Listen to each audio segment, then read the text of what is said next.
Boxingego here. If you like this video, make sure you hit the like button and also subscribe to the channel and hit the bell icon on the top of your screen to get notified when the latest new content drops. Anthony Joshua, you know I'm coming for you. Ain't no need of talking about next year and the next year after that or 2020. 2018 is what you should be worrying about. You said if the people want it, then you want it. Well, the people want it. Do you? Or do y'all have some hidden agendas? Are y'all hiding anything? We're on it. We're on it. So either fight or shut up. Your promoter that talks so much. He said you'll knock me out in 3 rounds. Let's see it. Or is you going against your promoter now? I'm ready to dethrone you. I will be heavyweight champion of the world. I will defeat you. Are you up for the challenge? What up, fight world? It's your boy Ego and I'm back with some more boxing. Make sure you smash the like button. Also subscribe to the channel for the latest and greatest in boxing. If you want to become part of the gang notification gang, please hit the bell icon. Shout out to the Super Chat channel, donations, Venmo, and the Patreon family. We are working. Now, also shout out to the American USA WBC heavyweight champion of the world, Deontay the Bronze Bomber Wilder, and the premier boxing champs. They put together that clip you see at the beginning, and that was probably Wilder's most vicious and chilling call out of Anthony Joshua. Now, he's been on the horn many times. I talked to him. I went to his fight, covered Wilder-Stavern, sensational knockout. I don't know if anyone expected it like that and that early. Crazy. You know what I mean? The Barclays was lit. And I told you guys, new media, I've been telling y'all since January, tell the truth. Tell the truth. Told you, I seen this coming a mile away. I could tell the ebb and flow. Fans, Eddie Hearn kind of admitted this on the podcast with the Boxing Voice. He said social media age, the fans are getting more vocal and their voices being heard more, so fights are made quicker.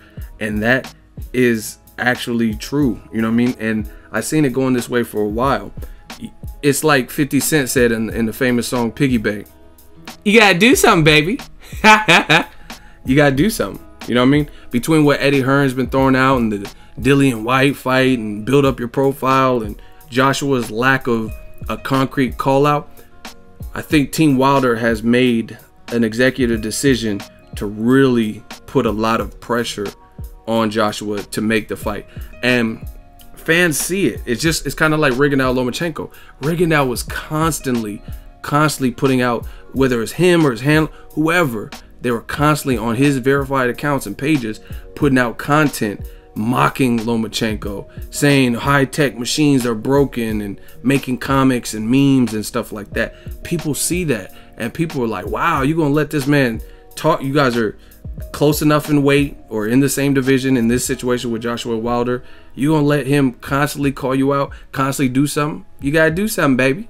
You know what I mean? And I think that's what it is. So all the marinating and the fight has to build.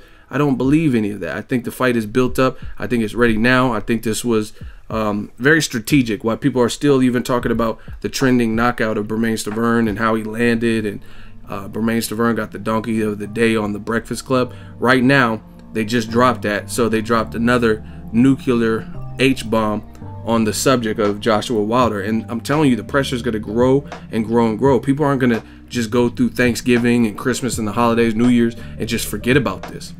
People are going to want to see some results. And I think Wilder covered a lot of ground in a short 1-minute video. And he says, you talking about 2018, 19, 20, 20. He said, you need to be worried about 2018. That's what's next. And he's like, your promoter said you can knock me out in 3 rounds. Okay, let's see it.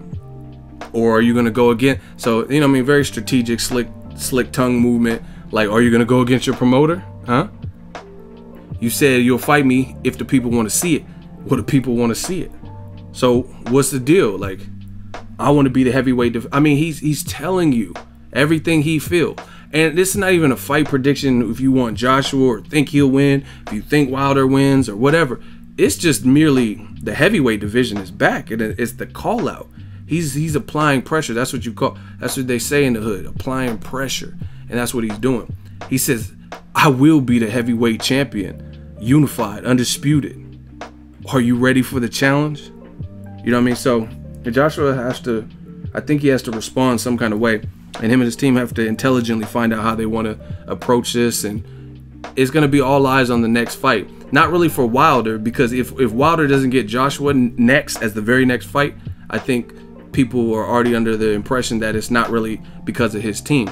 And last thing, Eddie Hearn said on the Boxing Voice in the podcast that they did yesterday with Wilder and Hearn on there, he says before Wilder got on the horn, Eddie Hearn said that Wilder's team, and Wilder denies this, but according to Hearn, and we'll play devil's advocate, Hearn said that Wilder's team hasn't reached out to really make the fight, but they've also campaigned in several interviews as far as being the A side. Like, he's selling out 70 to 90,000 seats.